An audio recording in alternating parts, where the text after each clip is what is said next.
soya ఏం చేపట్టావు అది పిలిపోసా మనగోదానే ఎప్పుడు వచ్చిందిరా బాబా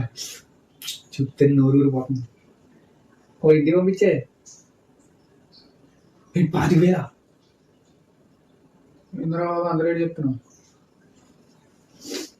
2,000 చెప్తాను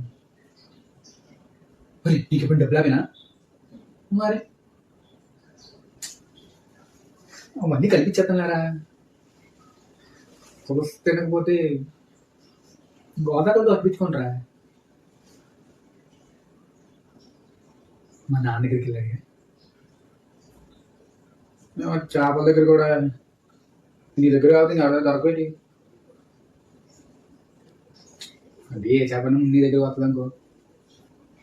చూస్తేనే నోరు ఊరిపోతున్నారా ఇచ్చారా